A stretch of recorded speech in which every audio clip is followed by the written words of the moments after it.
Hello everybody, my name is Ricardo Espaillat and welcome to my economics lecture series wherein we tackle the book Man, Economy and State by the great economist Mary Rothbard. So far we have been analyzing Chapter 1, Fundamentals of Human Action, and we've covered a lot of material. In the last section we covered a very important law, the law of returns, which states that given fixed complementary factors of production, there exists an optimum of the varying factor of production. And the example that I gave last time is, imagine that you're the owner of a restaurant, you have like a fixed set of grills, and your varying factor is the amount of cooks that you get. Well, if you keep on adding cooks, eventually you'll reach an optimum. You'll have an optimum average product and an optimum marginal product. So that's what we learned last time with regards to the law of returns, which deals with the factors of production.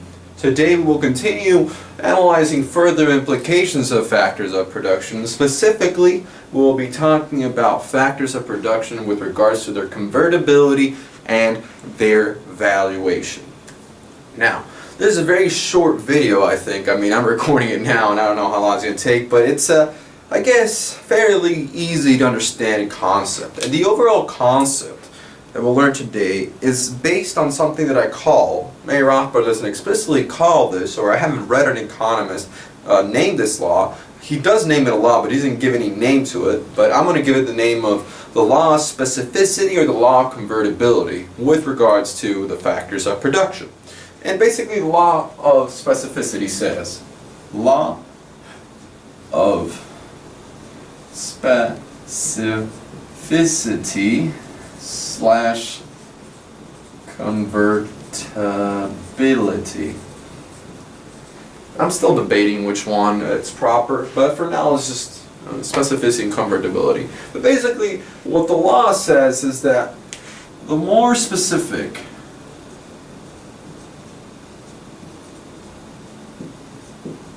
is a factor of production, then put factor of production in parentheses,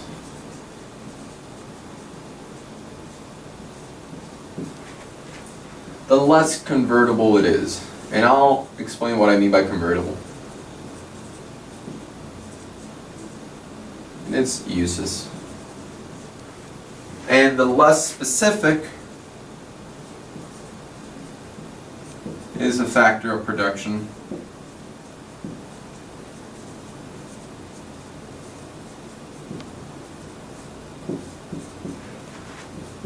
the more convertible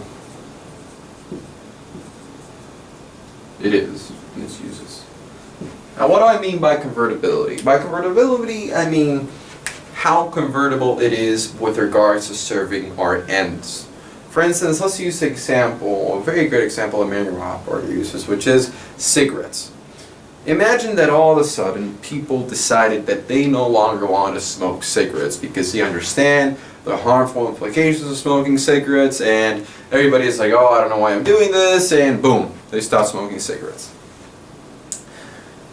What will happen to the value of the machines that were only built to produce cigarettes, and nobody wants them anymore? Evidently, the value of those machines, since their purpose was ultimately just to provide cigarettes, and that end is no longer valued because subjectively we have looked at objective information and said, oh, we don't value any more cigarettes. The value of those machines, the value of the marginal product of those machines is basically zero. So the value of the machines changed drastically. Drastically. It went from being valued, say, at making up a number of $5,000 to basically $500, because maybe there's some spare parts or something you can get out of it. But the point is, it is a very specific machine. It was specifically built just to make cigarettes. But because cigarettes are no longer valued, and we've learned that basically the value of the factors of production depends on the value of the consumer good, which ultimately depends on the value of our subjective preferences, then the machine is no longer valued. That's ultimately what we've realized. However, since tobacco, which is a factor of production in the making of cigarettes, is more convertible and less specific in the context of cigarettes, the value of tobacco can go down, but the change will not be as drastic. In terms of percentages, of course. Let's talk about that, because in nominal terms it's different.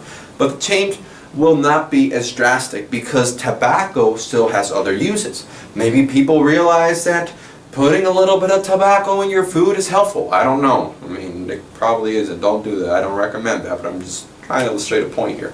But maybe people realize that putting tobacco leaves may be useful. So there's still a use for tobacco. Maybe tobacco has other uses. The reason is because it's not a specific factor of production. It's not specific for the use of just one end. The cigarette machine was specific just to one end, to the satisfaction of just one end, which was smoking cigarettes. So basically this is what the law of specificity and convertibility says. It says the more specific is a factor of production with regards to what it is producing, the less convertible it is. And the less convertible it is, the more it is subject, let's say the greater will be the change in value. And the more convertible, the less will the change in value be. Of course, this is all with respect to the ultimate product that they're producing. For example, in this case, the more specific one is the cigarette machine. And in this case is the tobacco. Tobacco? There we go. I don't know. I'm not sure how to spell tobacco.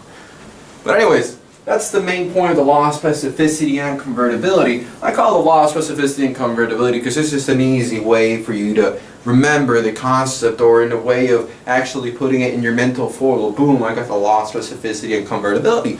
And it's a very useful law because it gives you a lot of predictive power. For instance, let's say that you know that cigarettes are on a downtrend. Then you can, in the markets and whatever, bet against companies that actually produce just machines of cigarettes. I mean, it gives you a lot of insight. The more you start learning about value imputation, the more foresight you have with regards to economic prediction. Of course, as I said a lot of times, there's no perfect economic prediction because we're always subject to new information, and actors act according on new information that is yet to be made. So that doesn't mean we can't use our foresight in order to reduce the level of uncertainty present.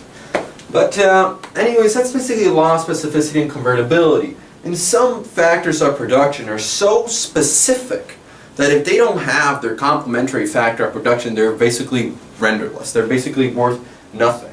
For instance, let's say that you're buying a pair of shoes and all of a sudden there's only one shoe left. You probably won't buy it because what you're valuing is the bundle in itself. You're valuing the two pairs because that's how specific it has gotten for you. You need two pair of shoes, and probably there's a bunch of machines that there's a specific device that is made just for the functioning of that machine. That if you didn't have that specific part, probably the whole machine is worth nothing. So it's just very interesting how value is imputated, and you start learning a lot. You start looking at the economic process in a very different way. You start seeing how there's just a bunch of stages, and how us with our subjective preferences are guiding entrepreneurs into what to produce.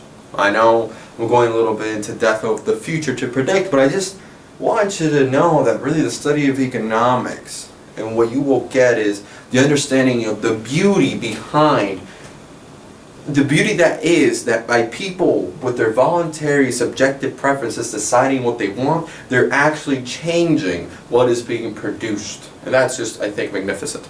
But anyways, that's basically it for today. It's a short video, but there's a lot of value in this law and understanding it. Ponder it, sleep, dream with it, do whatever you want. But thank you very much for your time, and hopefully you're enjoying this. For now, have a good night and see you next time.